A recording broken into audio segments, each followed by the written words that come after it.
پیارے بچوں، کیسے ہیں آپ سب؟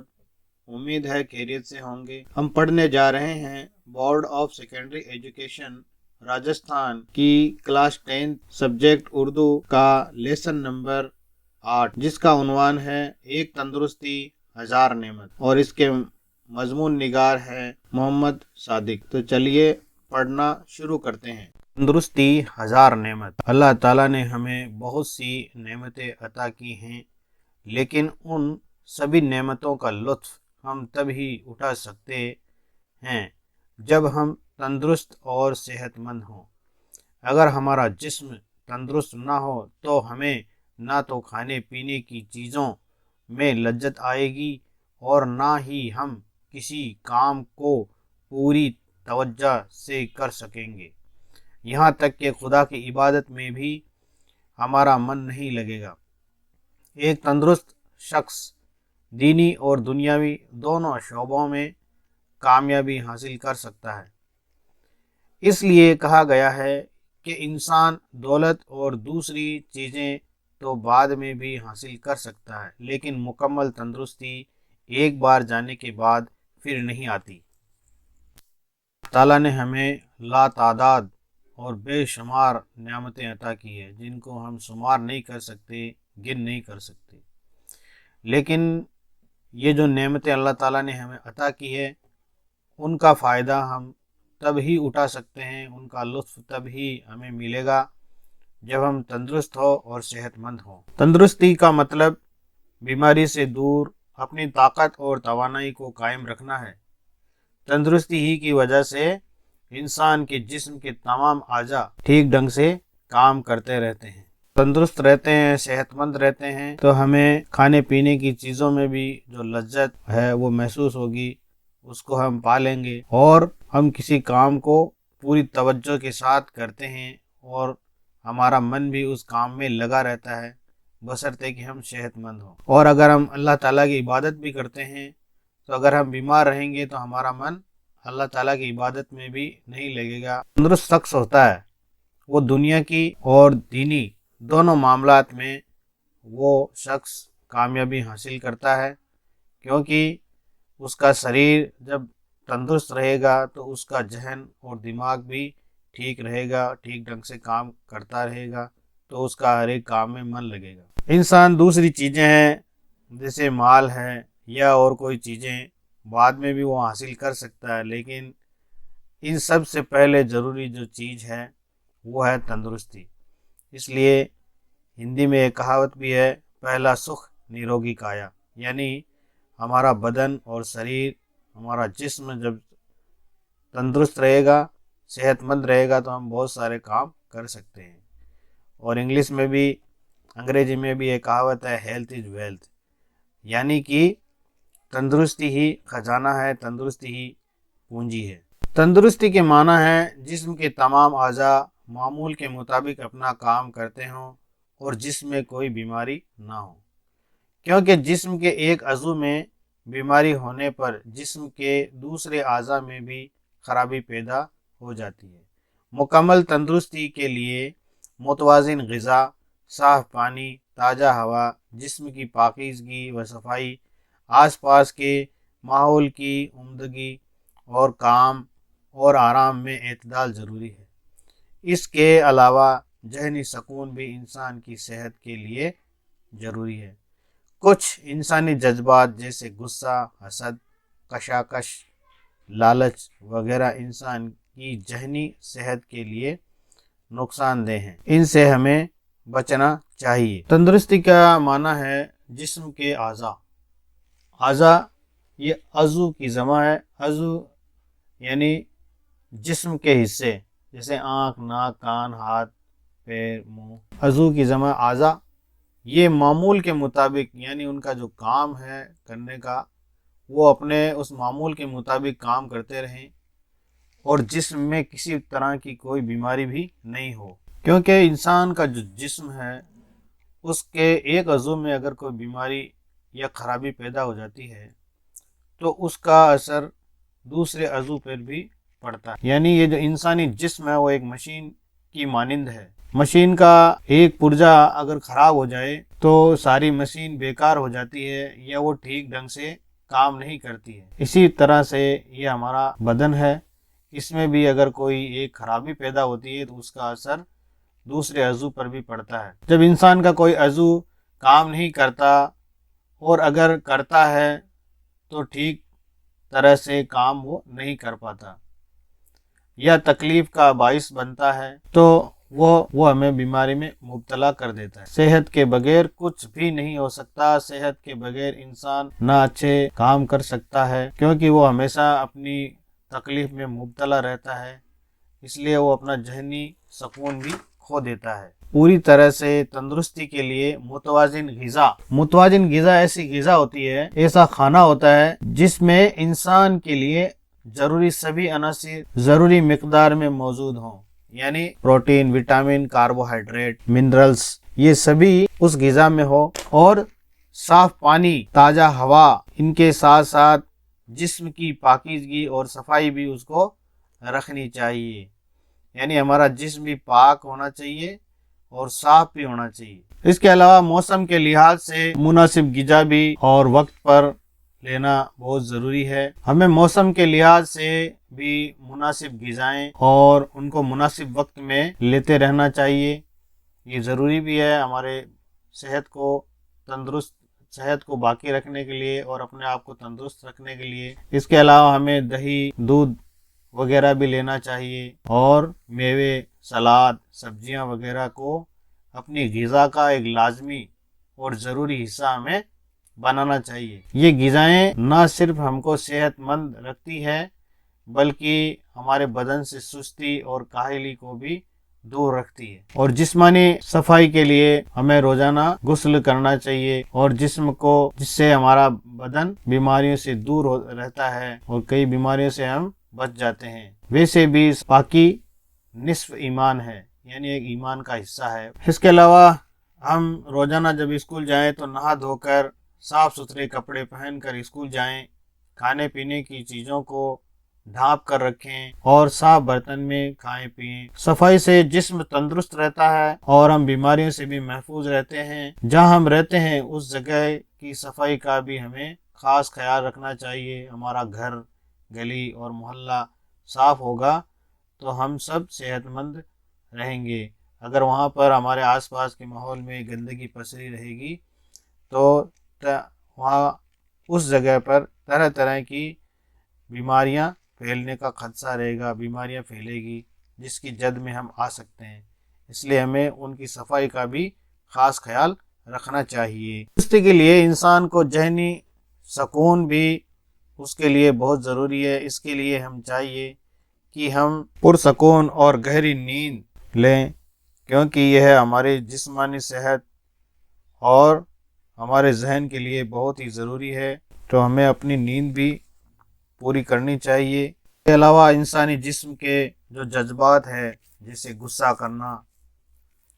حسد، یعنی ایک دوسرے کے لیے اپنے من میں جلن رکھنا یا اس کا نقصان پہنچانے کے لیے ہی ہمیشہ سوچتے رہنا، کشاکش یعنی ٹینشن یا کھنچاؤ دماغ میں کسی طرح کی چیزوں کے بارے میں، اور لالچ، یہ سب جذبات ہے، یہ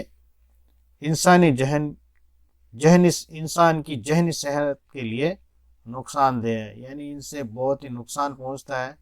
تو ان سے بھی ہمیں بچتے رہنا چاہیے اور بچنا چاہیے۔ پرانے زمانے میں ایک مقولہ مشہور تھا، پڑھو گے، لکھو گے، بنو گے نواب، کھیلو گے، کودو گے، ہو گے خراب۔ جبکہ آج کے جدید نفسیاتی تعلیمی نظام میں نہ صرف طلباء کی ذہنی ترقی پر توجہ کی جاتی ہے بلکہ ان کی جسمانی اور ہمہ جہت ترقی پر بھی توجہ کی جاتی ہے، یعنی پڑھنے لکھنے کے علاوہ کھیل کود اور دوسری معاون نصابی سرگرمیوں پر بھی توجہ دی جاتی ہے۔ حالانکہ کھیلنے کودنے اور پڑھنے لکھنے کے وقت میں توازن ہونا چاہیے۔ کہا بھی گیا ہے کہ تندرست جسم میں ہی تندرست دماغ رہتا ہے۔ زمانے میں یا پہلے کے زمانے میں یہ مقولہ بہت مشہور تھا کہ پڑھو گے لکھو گے تو بنو گے نواب، یعنی پڑھائی لکھائی کرو گے تو نواب بن جاؤ گے، یعنی شان و شوکت کی زندگی جیو گے، اور کھیلو گے کودو گے تو ہوگو گے خراب، یعنی کھیل کود میں لگے رہے تو پھر تم پیچھے ہی رہ جاؤ گے۔ جبکہ آج کے جدید نفسیاتی تعلیمی نظام میں، جدید یعنی آج کا جو تعلیمی نظام ہے، جو سسٹم ہے ایجوکیشن کا، اس کے اندر یہ بتایا گیا ہے کہ نہ صرف طلبہ کی ذہنی ترقی پر توجہ کی جاتی ہے، بلکہ اس کے اندر طلبہ کے ہمہ جہت ترقی کا معنی ہوتا ہے ہر شعبے میں اس کی ترقی، جو طالب علم ہے اس کی کیا جائے، تو اس کی طرف بھی توجہ دی جاتی ہے، اس کی طرف بھی اب دھیان دیا جاتا ہے، یعنی صرف پڑھائی لکھائی کی طرف توجہ نہ کر کے اس کے علاوہ کھیل کود اور دوسری جو معاون نصابی سرگرمیاں ہیں ان کی طرف بھی دھیان دیا جا رہا ہے، یعنی اس کو ہم کہیں گے کو کیریکولر ایکٹیویٹیز، یعنی پڑھائی کے ساتھ ساتھ بچے کو کھیل کود، ڈرائنگ، پینٹنگ، اور ایسے اس کو تقریر کا ہنر بھی، فن بھی سکھایا جاتا ہے۔ اس طرح سے بچوں کو اور دوسری جو ایکٹیویٹیز ہے وہ بھی ایکٹیویٹی ان کو بتائی جاتی ہے، وہ سکھائی جاتی ہے۔ حالانکہ کھیل کود اور پڑھنے لکھنے کے جو وقت ہے ان کے اندر توازن ہونا چاہیے، یعنی ان میں بیلنس ہونا چاہیے، یہ نہیں کہ آپ ہر وقت کھیلتے رہیں یا ہر وقت پڑھائی ہی پڑھائی کرتے رہیں، تو ان میں ایک توازن ہو، اعتدال ہو، اور ان میں میانہ روی اختیار کی جائے، یعنی بیچ کی راہ، یعنی ہر ایک چیز کے لیے اس کو وقت دیا جائے، جیسے ہم سونے کے لیے وقت دیتے ہیں، جسے ہم کتنا سوئیں، کب پڑھیں، کب کھیلیں، تو یہ ایک ہمارے پاس میں اس کا ٹائم ٹیبل بنا ہوا ہونا چاہیے، اسی کے مطابق ہم اپنی پڑھائی کو جاری رکھیں، اور کھیل کے جو وقت ہے اس میں کھیلیں، اور پڑھنے کا جو ہم نے وقت مقرر کیا اس میں ہم پڑھیں۔ کیوں؟ اس لیے کہا بھی گیا ہے کہ تندرست جسم میں ہی تندرست دماغ ہوتا ہے، یعنی اگر ہمارا بدن جسم تندرست رہے گا تو ہمارا دماغ بھی اس میں تندرست رہے گا، کسی طرح کی کوئی بیماری اس میں پیدا نہیں ہوگی اور ہم صحت مند رہیں گے۔ ایک تندرست شخص کو اپنی تندرستی کی اہمیت کا اتنا احساس نہیں، اس کی برعکس ایک بیمار شخص تندرستی کی اہمیت زیادہ اچھی طرح سمجھ لیتا ہے۔ وہ اپنی بیماری سے خود تو تکلیف پاتا ہی ہے، ساتھ ہی اس کے تیماردار بھی پریشان ہو جاتے ہیں۔ اس لیے ہمیں تندرستی کے معاملے میں لاپرواہی نہیں برتنی چاہیے، اور اللہ کی اس بیش بہا نعمت کی قدر کرتے ہوئے جسم کو نقصان پہنچانے والی نشہ آور اور دیگر نقصان دہ چیزوں سے دور رہنا چاہیے۔ یعنی ایک جو تندرست شخص ہے اس کو اپنی تندرستی کا اتنا احساس نہیں ہوتا ہے جتنا کہ ایک بیمار شخص کو ہوتا ہے۔ ہمارے نبی صلی اللہ علیہ وسلم نے بھی فرمایا ہے کہ جو 5 چیزیں، جن کو 5 چیزوں سے پہلے غنیمت جاننا چاہیے، ان میں سے ایک تندرستی بھی ہے، یعنی اپنی تندرستی کو اپنی بیماری سے پہلے غنیمت جانو، کیونکہ جب ہم بیمار ہو جاتے ہیں تو بہت سارے جو کام ہیں ان سے ہم رک جاتے ہیں، اور جو جو بھی شخص بیمار ہوتا ہے وہ خود تو بیمار ہوتا ہی ہے، خود تکلیف میں رہتا ہے، لیکن اس کے ساتھ ساتھ اس کے گھر والے اور اس کے جو تیماردار ہیں جو اس کے لیے ہر وقت تیار رہتے ہیں، وہ بھی اس سے پریشان ہوتے رہتے ہیں۔ ایک بیمار شخص ہوتا ہے وہ بار بار یہی تمنا کرتا ہے کہ میں جلد سے جلد صحت یاب ہو جاؤں، اس لیے ہمیں اپنی تندرستی کے معاملے میں بالکل لاپرواہی نہیں برتنی چاہیے، اور ہمیں اپنی صحت کا خیال رکھنا چاہیے، کیونکہ یہ اللہ تعالیٰ کی دی ہوئی بیش بہا نعمتوں میں سے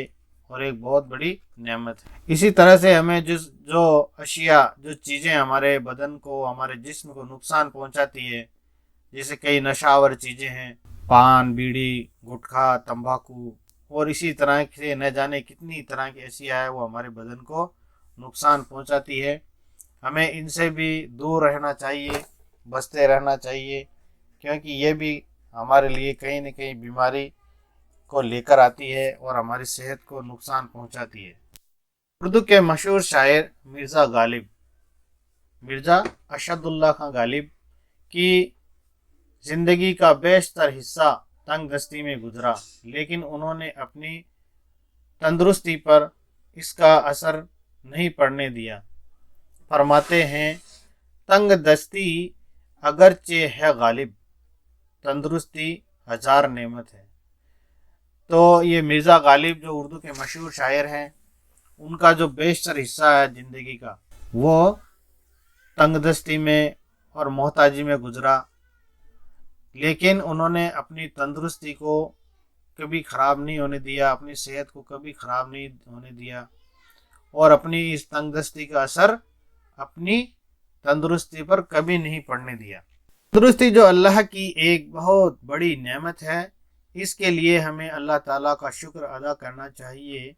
اور تندرستی کی حفاظت کرنی چاہیے۔ غلط صحبت میں پڑھ کر صحت کو نقصان پہنچانے والے شوق نہیں کرنے چاہیے۔ یہ جسم اللہ تعالیٰ کی امانت ہے، جس کی حفاظت کرنا ہمارا فرض عین ہے۔ اللہ تعالیٰ ہم سب کی صحت و تندرستی کو برقرار رکھے، آمین۔ تندرستی اللہ تعالیٰ کی ایک بہت بڑی نعمت ہے، اس لیے ہمیں ہماری تندرستی پر اللہ تعالیٰ کا شکریہ ادا کرنا چاہیے کہ اللہ تعالیٰ نے ہمیں تندرست اور توانا بنایا، اور ہمیں اس کی حفاظت کے لیے بھی کوشش کرنی چاہیے، یعنی اس کو ہم بچا کے رکھیں، اپنی صحت کو ٹھیک رکھیں، اچھی غذائیں کھائیں، وقت پر کھائیں پئیں، وقت پر سوئیں، اور غلط صحبت میں پڑنے سے اپنے آپ کو بچائیں۔ یعنی ہمارے جو دوست ہیں وہ بھی ہمیں ایسے بنانے چاہیے جو اچھے ہو اور نیک ہوں، یعنی وہ خود کسی برائیوں میں ملوث نہ ہو، تو ہماری صحبت بھی غلط نہیں ہو۔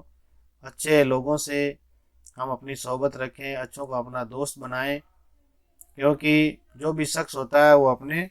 دوست کے دین پر ہوتا ہے۔ تو آپ کا دوست اگر نشہ کرتا ہے یا غلط صحبت میں پڑا ہوا ہے تو وہ بھی آپ کو غلط چیزوں کی طرف لے جائے گا، اس سے آپ کی زندگی خراب ہو جائے گی، اجیرن کر دے گا وہ، اور آپ کو پوری طرح سے بگاڑ کر رکھ دے گا۔ یہ جسم اللہ تعالیٰ کی ایک بہت بڑی نعمت ہے، اور اس کے ہمیں حفاظت بھی کرنی ہے، ہمیں نشہ آور چیزوں سے بھی بچنا ہے، اور موبائلوں کا آج کل چلن ہے، تو موبائل کا استعمال ہم صرف پڑھائی کے لیے اور اچھے کاموں کے لیے کریں، اور اس سے ہم کوئی برائی کی طرف نہ بڑھیں، کیونکہ یہ جو جسم ہے یہ اللہ تعالیٰ کی امانت ہے، اور اللہ تعالیٰ ہم سے اس کے بارے میں سوال بھی کرے گا، پوچھے گا۔ بہت ساری نعمتیں ہمیں دی ہے، اس لیے اللہ تعالیٰ نے جو ہمیں صحت و تندرستی دی ہے، اس کو اللہ تعالیٰ ہمیں برقرار رکھنے کی توفیق دے، ہم اس کو برقرار رکھیں، اور میں اللہ تعالیٰ سے یہ دعا کرتا ہوں کہ آپ سب تندرست و توانا رہیں، آپ کی صحت بنی رہیں، آمین۔ اسی کے ساتھ یہ سبق اپنے اختتام کو پہنچتا ہے۔ اب مجھے عبدالقیوم کو اجازت دیجیے، اللہ حافظ۔